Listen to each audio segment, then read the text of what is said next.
My name is Hazel Cruz, and I'm 26 years old. I never thought my life would turn into something worth writing about, much less sharing with strangers. But sometimes betrayal cuts so deep the only way to survive it is to turn it into a story. Maybe if I tell it, I can finally put it behind me. Up until last year, I thought I was in a strong, steady relationship with my boyfriend Vincent, also 26. We had been together since college, 4 years of shared dreams, late-night study sessions, and whispered promises about the future. He was studying communications when we first met while I was finishing my business degree. After graduation, Vincent changed paths. He applied for a 2-year accelerated nursing program, convinced it was his true calling. I didn't hesitate to support him. I took a job as a warehouse supervisor. It wasn't glamorous, but it was steady. While Vincent buried himself in textbooks I carried us, rent, groceries, gas, tuition, top-ups, even his endless stack of nursing manuals, I paid for them all. I told myself it was temporary. Love meant sacrifice, right? And when he finally graduated, I'd be by his side, proud and ready for the next chapter. I even daydreamed about proposing to him after his pinning ceremony. Those years weren't easy. There were nights I came home bone-tired, hands blistered from inventory runs, only to find Vincent asleep at his desk, highlighters scattered across medical diagrams. I'd tuck a blanket around his shoulders and think, it's worth it. He'll be a nurse soon, and we'll build a future together. But 8 months before everything collapsed, Vincent discovered TikTok. At first, I thought it was harmless. Who didn't like a silly dance video after hours of studying? He'd laugh at goofy trends, experiment with filters, lip sync to pop songs. I'd even hold the phone sometimes while he filmed. It seemed like a stress relief for him. Then his content started to shift. One night in September, I came home from work and dropped my keys on the counter, exhausted. Vincent was in the living room with the ring light on, holding up 2 outfits. One was my worn gray hoodie and loose sweatpants. The other a tight black dress I'd never seen before. "Hey, what's this for?" I asked, half smiling, though a pit formed in my stomach. "It's a trend," he said, quickly, barely glancing at me. "My girlfriend style versus nursing school goals. Everyone's doing it." I watched him film himself. First he held my hoodie at arm's length, scrunching his nose in disgust. Then he slipped into the sleek dress, flashing a wide grin. He added text over the hoodie clip. "When your girl looks like she's given up on life." Something twisted inside me. "Vincent, that's not personal," I forced a laugh. He was already editing, fingers flying across the screen. "It's just content, Hazel. You wouldn't understand." That phrase, "you wouldn't understand," hung in the air, heavier than I expected. I told myself not to overreact. He was under pressure. He needed an outlet. But the way he mocked me, not just privately, but for strangers to judge, it stung more than I let on. Over the next weeks, his videos grew sharper, meaner. POV, your girlfriend thinks Olive Garden is fine dining. Tell me your woman has no ambition without telling me you're content with mediocrity. Thousands of strangers laughed, commented, shared. Some wrote things like, "Dump her king, you can do better." I'd scroll through the comments in silence, my chest tight. I wanted to confront him. I wanted to scream, "Do you know what I've given up for you?"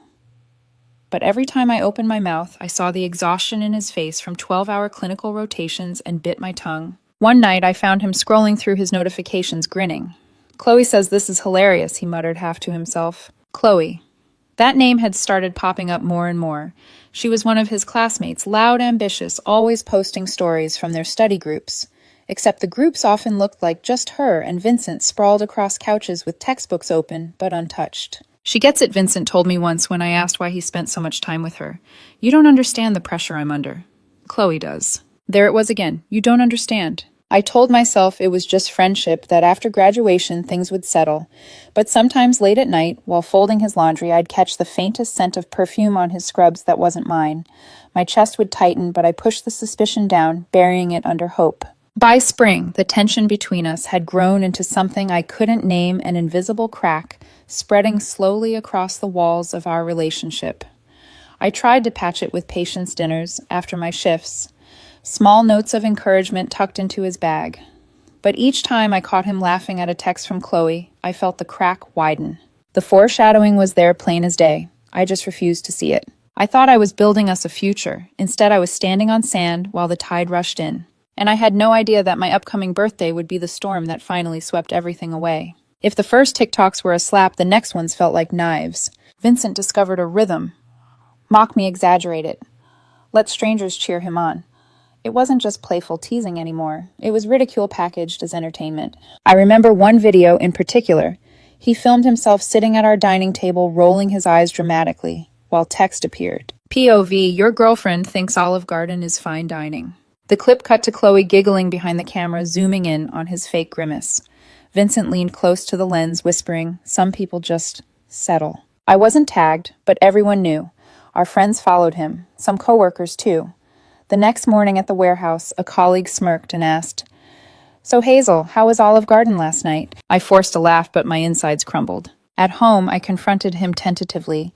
"Vincent, these videos, they make me look like a joke. Do you realize that?" He didn't even look up from his phone. Relax.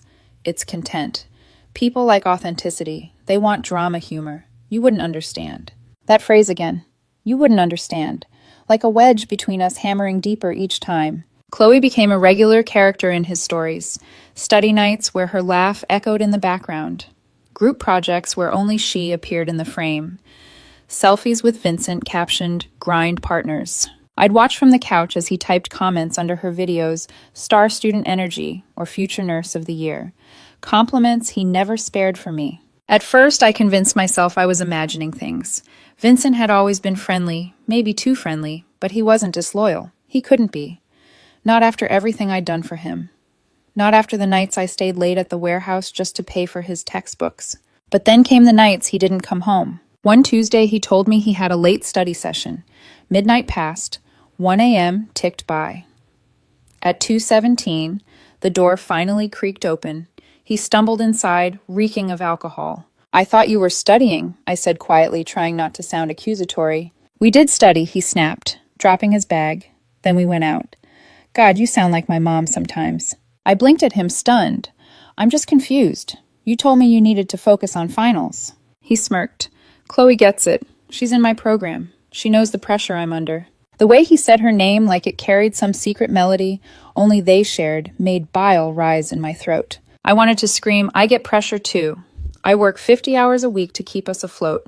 I pay for the roof over your head. Who do you think makes your life possible?" But instead I swallowed the words. I told myself graduation is coming. Things will settle then. He'll remember what we are. Still doubt crawled through me.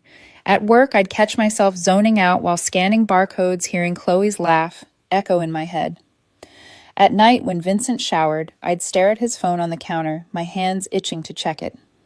I never did. Maybe I was afraid of confirming what I already knew. One night, he left his phone face up on the couch while he grabbed snacks. A notification lit up the screen. A selfie from Chloe, tongue out 2 fingers in a peace sign. Caption, "Study break." My chest squeezed so tight I thought I might actually faint. When he sat back down, I forced myself to look away, acting as if I hadn't seen. The cowardice burned, but so did the silence. Our apartment became a stage for a play I no longer recognized. Vincent dressed sharper cologne, heavier energy buzzing, like he was living a double life. He'd scroll through TikTok laughing too loudly at Chloe's comments. When I asked if he wanted dinner, he'd wave me off. "I'm not hungry." We ordered takeout at Chloe's. Even his clothes smelled different notes of floral shampoo clinging faintly to his scrubs. At work, my manager noticed me faltering. "Everything okay at home?" he asked gently. I nodded too fast. Words caught in my throat. What could I say? That the man I built my future around was slipping through my fingers, laughing, as strangers told him to throw me away. Still, I clung to hope. Graduation was only 2 months away. Surely, once the stress lifted, we'd reset. We'd celebrate his success together, maybe even finally talk about marriage. But as spring bled into April, that hope felt more and more like trying to carry water in my hands. It leaked through, no matter how tightly I pressed my palms. The cracks were spreading, unstoppable. I should have known the storm was coming. But the truth, I never expected it to hit me on my birthday. April should have felt like a fresh start. Spring air drifting through open windows, warm sunlight, spilling across the floor, the smell of lilacs in bloom. Instead, it felt like I was bracing for something I couldn't quite name. My 26th birthday landed on a Saturday, and for the first time in years, I wanted to celebrate. Nothing extravagant, just a small gathering in our apartment. Pizza, drinks, laughter. A night to remind myself I wasn't just the tired warehouse supervisor paying the bills. I invited my closest friends, Nina and Carla, from work, plus my longtime buddy, Alex. Vincent insisted on inviting some of his classmates. They're fun, they'll liven things up, he said, scrolling absently through his phone. My stomach tightened when he added Chloe to the list, but I bit my tongue. Refusing would only make me look insecure. The evening began gently enough. My friends arrived with beer and a cake decorated with lopsided lettering. Happy birthday, Hazel. We played music low, the kind you could still talk over. Someone popped open a bottle of cheap wine and laughter bubbled like it was supposed to. Then Vincent emerged from our bedroom. He looked like he was heading to a nightclub, tight shirt, sharp cologne. Hair styled like he'd spent an hour perfecting it. I glanced down at my own simple dress, suddenly feeling underdressed in my own home. When Chloe arrived, all teeth and perfume, the air shifted. She brushed past me with a chirpy, happy birthday before beelining to Vincent's side. From then on, she clung to him like a shadow. I tried to ignore it. I poured drinks, handed out slices of pizza, forced smiles. But every time I turned around there, they were her laugh too loud at his jokes, his hand brushing her arm as if forgetting I existed. By 10 p.m., the room was comfortably buzzing. Nina was recounting a story from work. Alex was locked in a debate about sports with one of Vincent's classmates. For a brief moment, I let myself breathe. Maybe it wasn't as bad as I feared. Then Vincent stood swaying slightly from the drinks and cleared his throat. His voice cut through the chatter like a blade. You know what he said loudly, glass in hand? I'm done pretending. The room stilled. My laugh caught in my throat. Pretending what I asked, careful, wary. He looked straight at me, then placed a hand on Chloe's shoulder. Pretending this is enough. He gestured around, then back at me. Hazel, you're dead weight. You're holding me back. The words rang out, each syllable a slap. Silence thickened. Carla set her drink down too hard, the glass clinking. Alex's eyes darted between us, uncertain. I could barely breathe.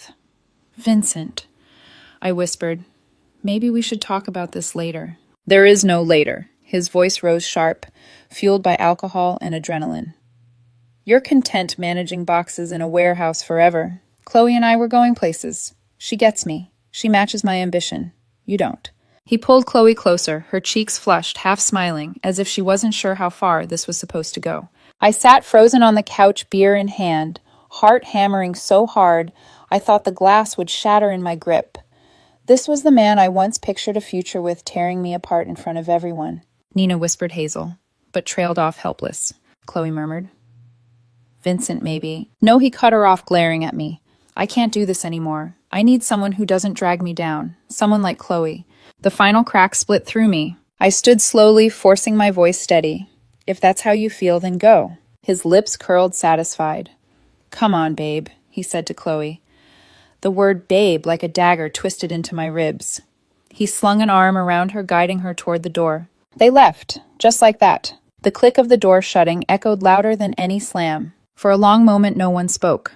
The music kept playing softly, absurdly cheerful against the devastation. Finally, Alex muttered, that was messed up. Nina touched my arm. Hazel, I'm so sorry. I swallowed hard, blinking back tears.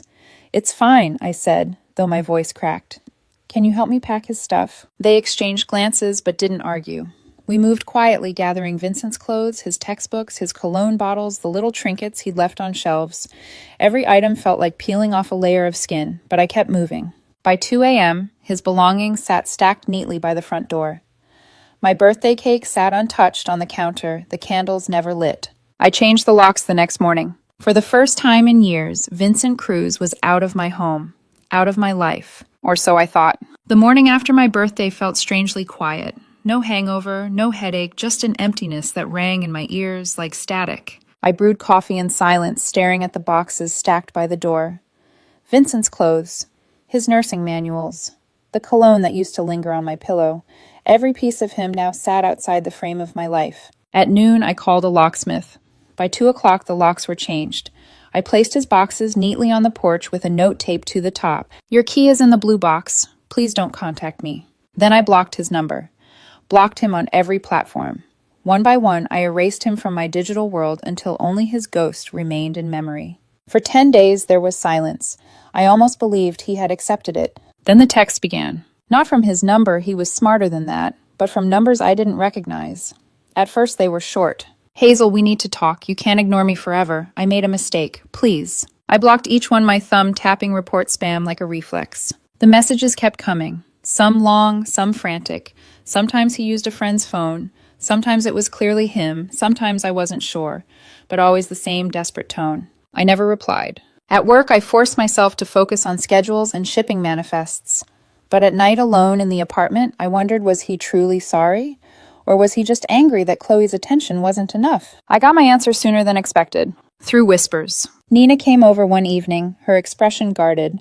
I don't know if you want to hear this, she began, setting down takeout. But word is Vincent and Chloe got expelled. I froze chopsticks halfway to my mouth. Expelled. She nodded. Finals week. They were caught cheating, selling test answers to classmates. Zero tolerance policy. They're out. No degree.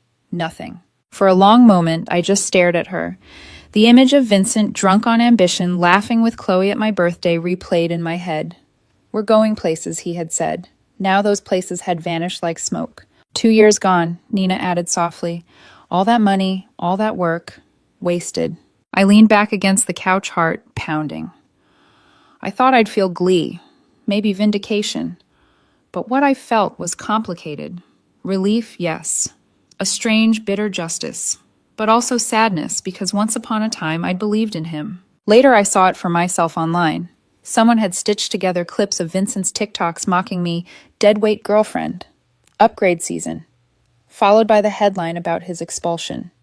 The video went viral, but not for the reasons he'd hoped. Comments flooded in.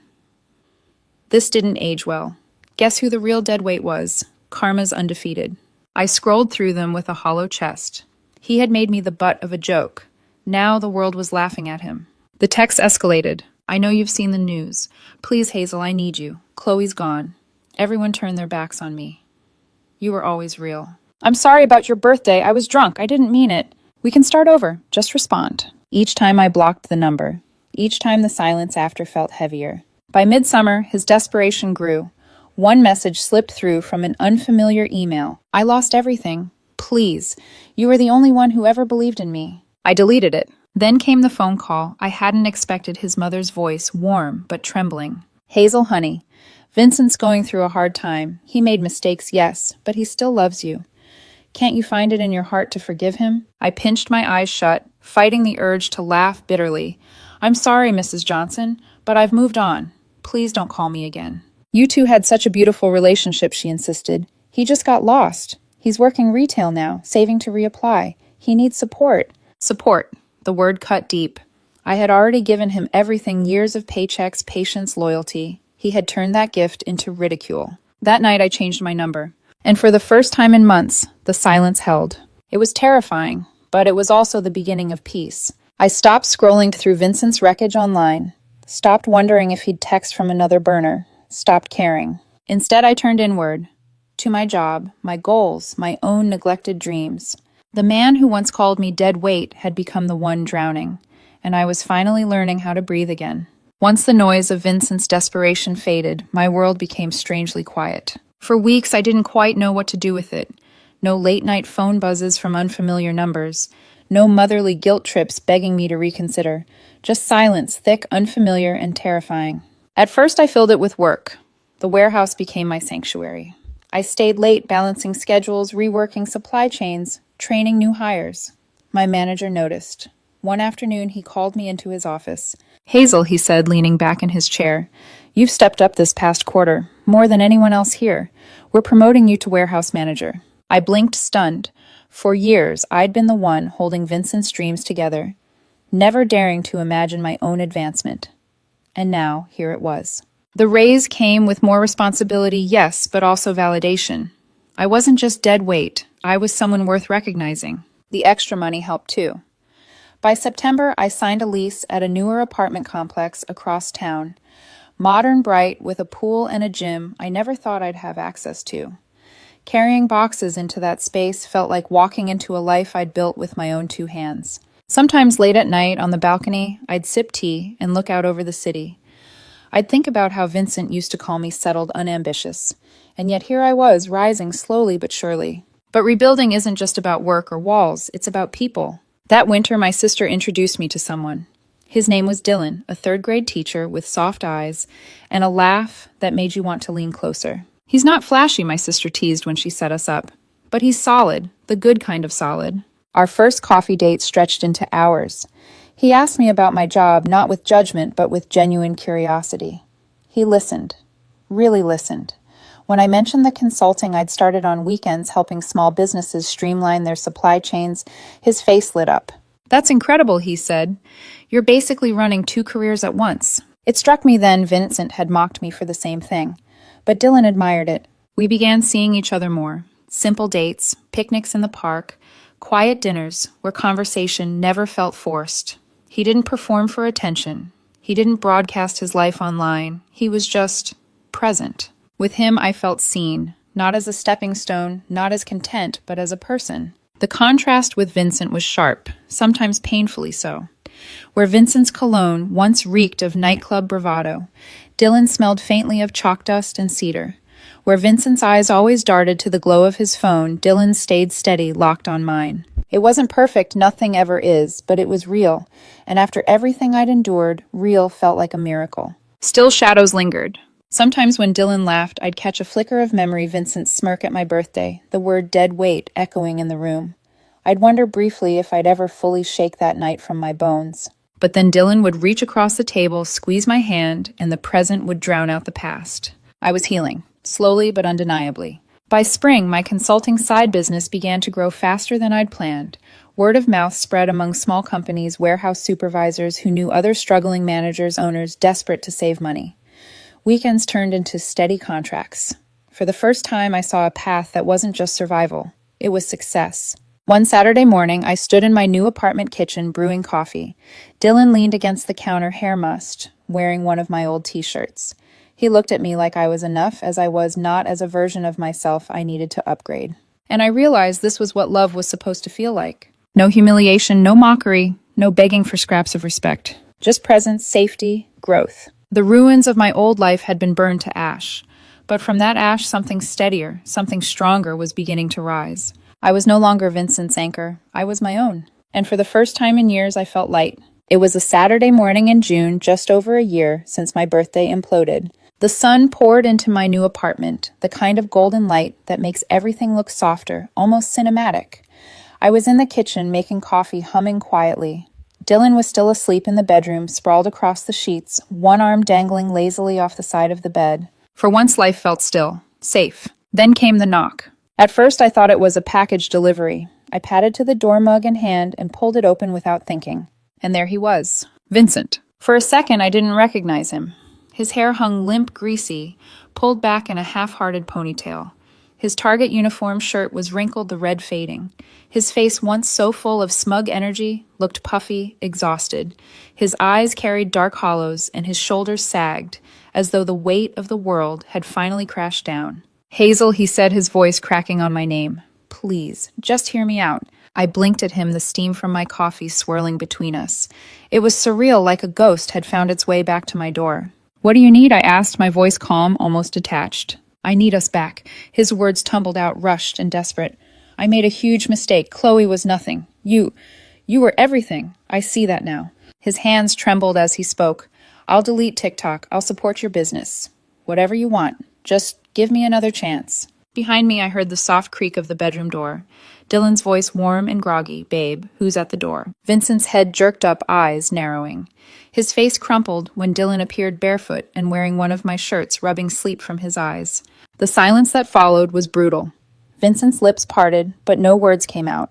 His gaze flicked between us, realization dawning. "Hazel," his voice rose, higher, breaking. "We had plans. We were supposed to build a life together. You can't just replace me." I felt my pulse steady.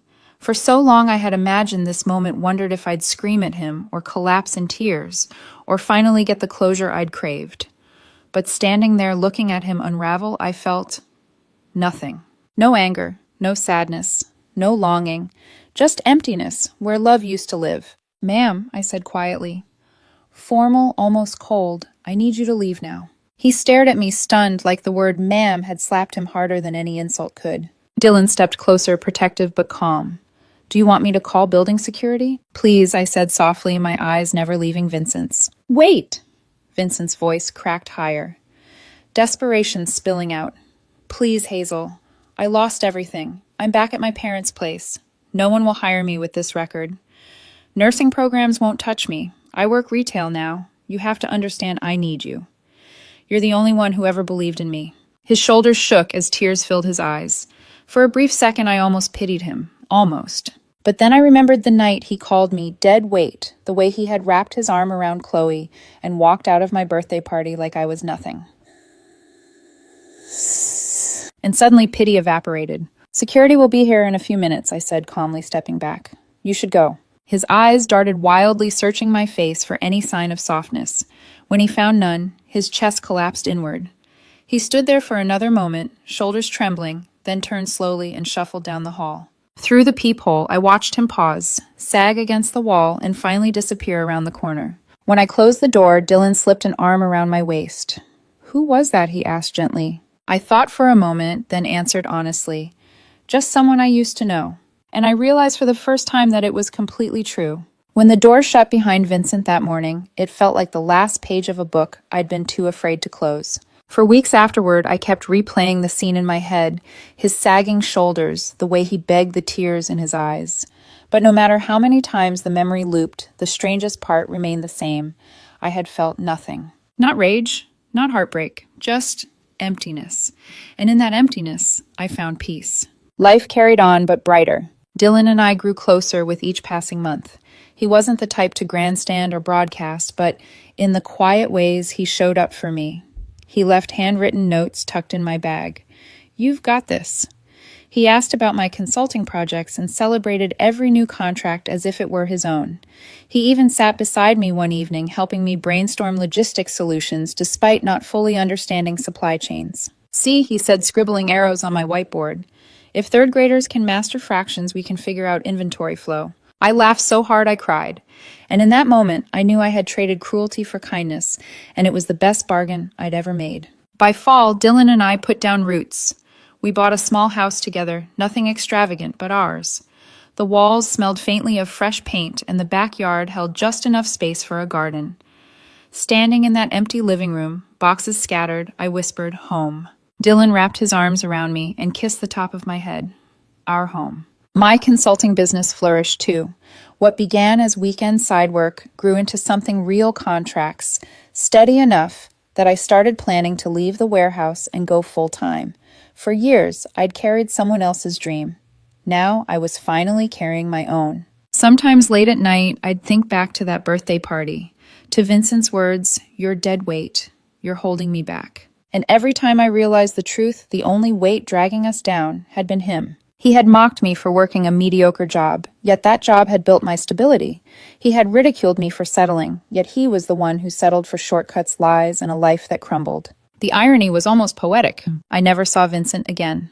Not in person, at least. Occasionally, whispers reached me, rumors from old classmates or mutual acquaintances. Retail jobs that didn't last. Failed attempts to get back into nursing. Still living with his parents. Each story carried a shadow of the man who once strutted into my birthday party so sure he was upgrading. But I didn't follow those whispers anymore. They were just background noise to a song I no longer listened to.